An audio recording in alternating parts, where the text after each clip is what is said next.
Muchas gracias, doctor Utrera. Es el turno del doctor Luis Palmiero, de la Cátedra do Barro.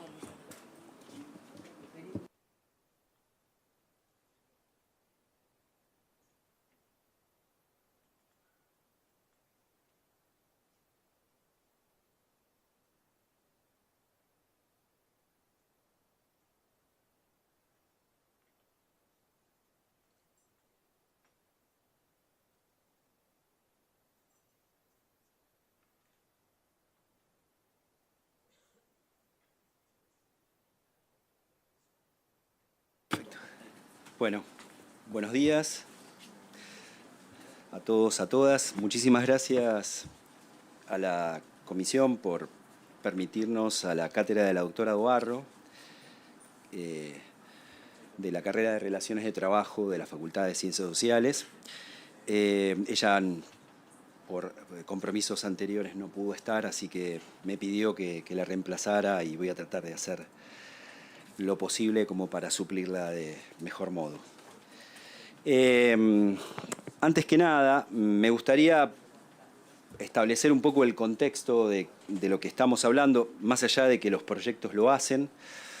Me parece que en principio hay que definir de qué habla el artículo 9, eso que los proyectos intentan modificar. Y el artículo 9, simplemente, ni más ni menos, establece la facultad de la organización sindical con personería gremial que negocia colectivamente dentro de la negociación colectiva, de establecer una contribución destinada tanto a trabajadores afiliados como no afiliados, por el solo hecho de la gestión que realiza la organización sindical en pos del beneficio de esos trabajadores, tanto afiliados como no afiliados. Por lo tanto, ese es el contexto de análisis a lo que el proyecto debería establecer. No hay en esa mención del artículo 9 absolutamente ninguna violación a la libertad sindical, ni individual ni colectiva. No hay compulsión a la afiliación, no hay desatención del derecho de los trabajadores individualmente considerados a afiliarse, desafiliarse o no afiliarse.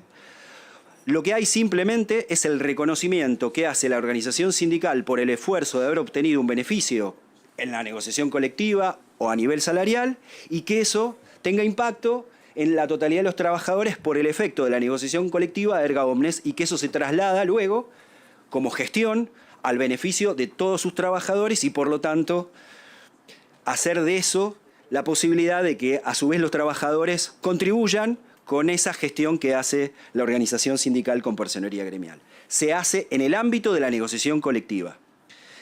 Quiero referirme en esto también a la jurisprudencia que sobre el tema hay, alguna doctrina, la jurisprudencia desde lo histórico, el caso Potense, también la jurisprudencia más actualizada en Habemus, ha reafirmado la Corte que no hay invalidez constitucional o convencional que limite la posibilidad de las organizaciones sindicales, conforme el artículo 9, de efectuar esta contribución.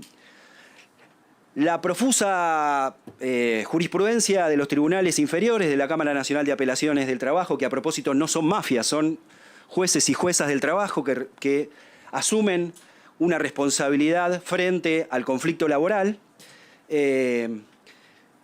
también ha sido conteste en no invalidar la cuestión de fondo, que es la posibilidad de que las organizaciones sindicales negocien estos temas dentro del ámbito de la negociación.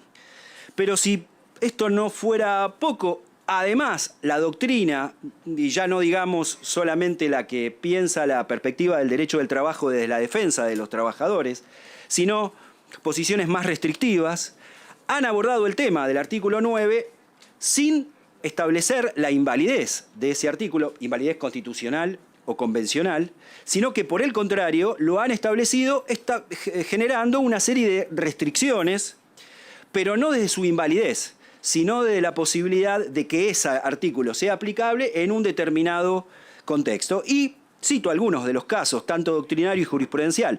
La doctrina es sentada por Ramírez Bosco o el destacado Rodríguez Mancini, abogado de empresas ya fallecido, pero que son pensamientos de la empresa. Más aún, el doctor Ricardo Lorenzetti, miembro de la Corte, tiene un libro que se recuerda poco, pero es Convenciones Colectivas de Trabajo, donde ascribe a la posición de Rodríguez Mancini. ¿Y qué dicen en esas restricciones que establece doctrinariamente? Que el aporte tenga un objeto determinado. El artículo 9 efectivamente habla de que ese aporte tiene un objeto determinado. Que tenga un monto razonable. La jurisprudencia ha establecido condiciones para que ese monto sea establecido.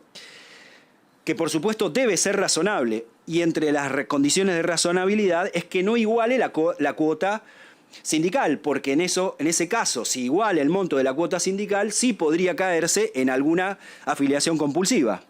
Y que tenga una limitación en el tiempo. Esas son las restricciones, pero no se habla en ningún momento de la invalidez constitucional del artículo. La OIT, convenio 87, citado en muchos de los proyectos. Convenio de la OIT 87, la OIT tiene además como órgano de análisis, observación de los convenios, tiene el comité, particularmente respecto de la libertad sindical, tiene el Comité de Libertad Sindical. Voy a citar apenas dos observaciones, manifestaciones del Comité de Libertad Sindical, una de 2006 y otra del 2018. Dice, cuando una legislación acepta cláusulas de seguridad sindical, como la deducción de cuotas sindicales a no afiliados, que se benefician de la contratación colectiva, del convenio, tales cláusulas solo deberían hacerse efectivas a través de convenios colectivos. Pero además el comité dice, en otro caso, para ajustarse a los principios de libertad sindical, y ahí menciona la libertad sindical, sería conveniente que la ley estableciera la posibilidad de que las partes, de común acuerdo en la negociación colectiva, pacten en los convenios colectivos la posibilidad del cobro a los no asociados, en virtud de los beneficios que estos hubieran percibido. Es decir, el Comité de Libertad Sindical dice que habría una vulneración al derecho de los trabajadores afiliados si no se les extiende la cuota de esa contribución a los trabajadores no afiliados, porque entrarían en una discriminación, serían discriminados por estar afiliados. Entonces, esto señala el Comité de Libertad Sindical.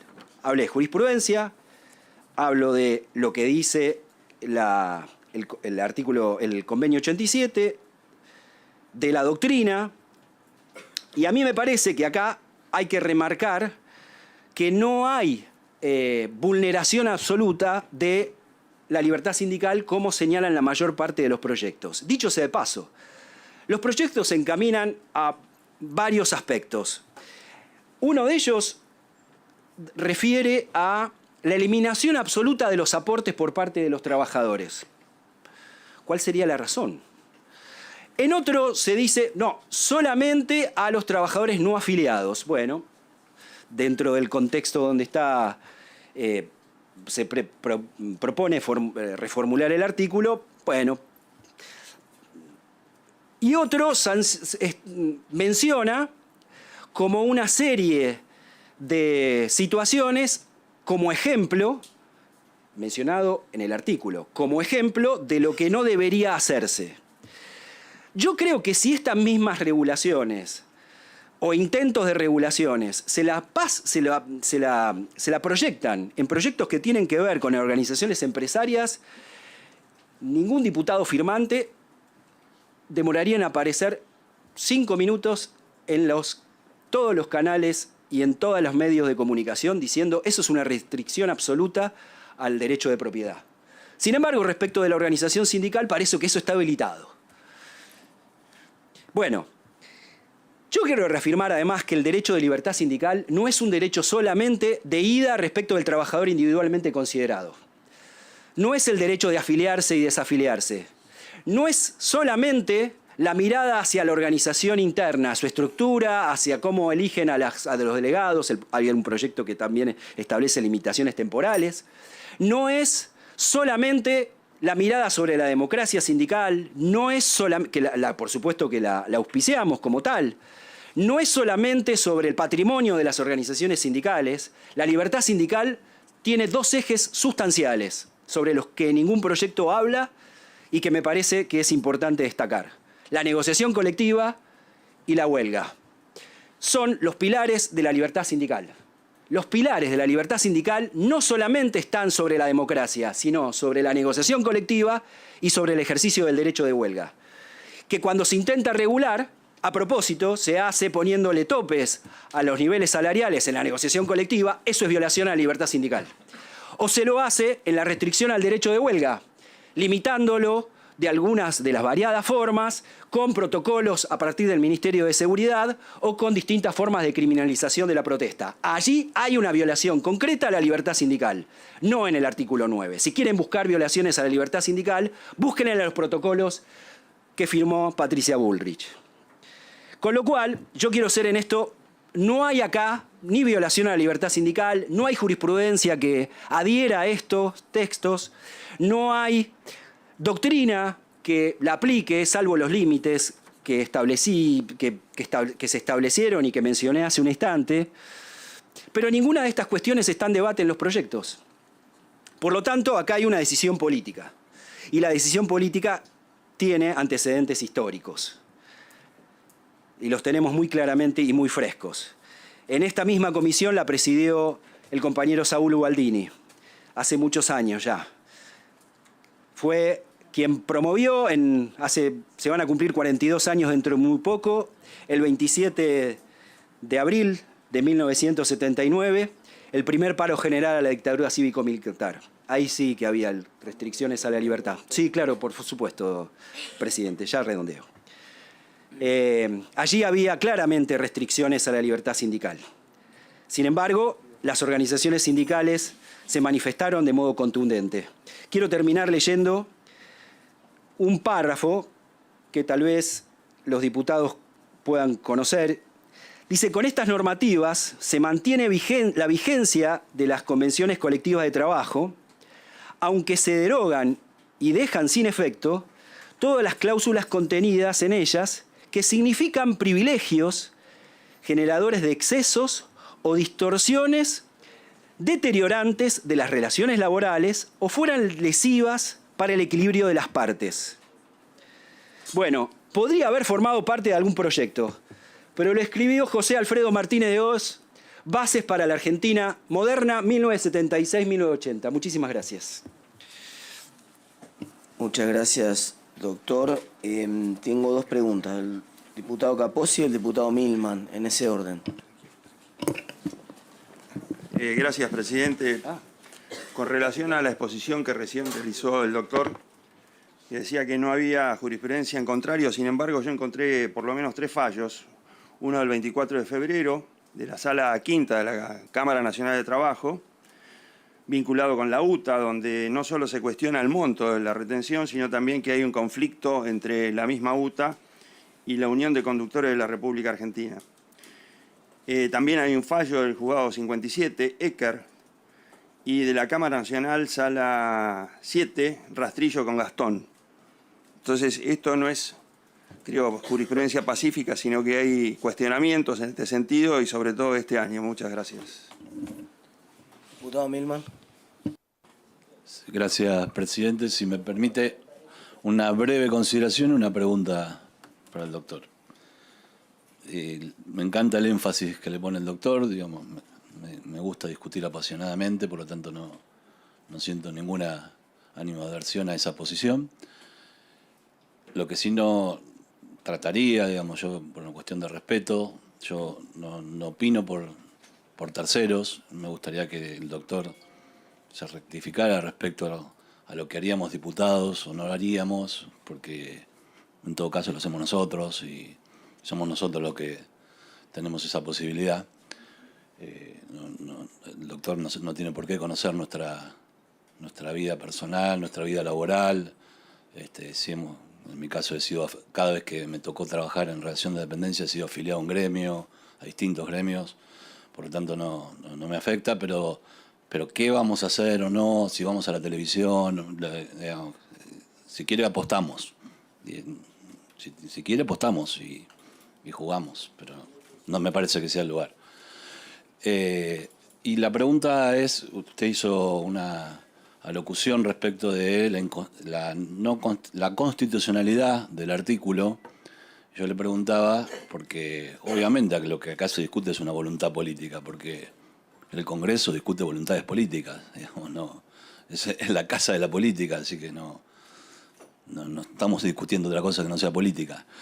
Usted habló sobre la constitucionalidad del artículo, le preguntaba si un artículo que diga que estas cuotas son voluntarias y que un trabajador lo puede hacer, usted considera que eso sí es inconstitucional, porque lo que estamos hablando es de modificar la legislación, ¿no? Por lo menos en mi caso yo no hablo de la inconstitucionalidad del actual artículo, sino que propongo una modificación y que creo que ambas cuestiones son constitucionales, lo que hay es una modificación de la voluntad política, nada más. Gracias, diputado Milman. Diputado Manrique. Gracias, señor presidente. No, decirle al señor presidente y a través de él al diputado Milman que acá no estamos para cuestionar las opiniones de los invitados y mucho menos para pedirle que se retracten de sus palabras.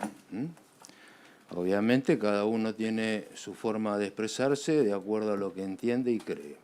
Máxime en esta comisión, que cuando se presentan los proyectos de ley, al sindicalismo lo estamos tratando de corrupto, ladrón, y nosotros no decimos nada, son formas de pensar, respetamos, no estamos de acuerdo y estamos dispuestos a debatir. Entonces yo les pido a los compañeros diputados que escuchemos con atención, porque si una alocución de un invitado a mí me desagrada, no tengo por qué criticarlo. De última le haré las preguntas para sacarme mis dudas. Gracias, señor presidente. Muchas gracias, diputado Manrique. Doctor Palmiero, ¿algún comentario de cierre contestando? Sí, gracias. Respecto de la jurisprudencia, efectivamente, como dije, hay cuestionamientos jurisprudenciales, pero que no afectan al fondo. No es el cuestionamiento sobre el artículo 9, sino sobre algunas limitantes. Puede ser en relación al monto, como dije. Parte de la jurisprudencia y la doctrina señalan como algunos de los requisitos para que esto tenga viabilidad que se establezcan en relación al monto. Y esos son los fallos que cita el señor diputado.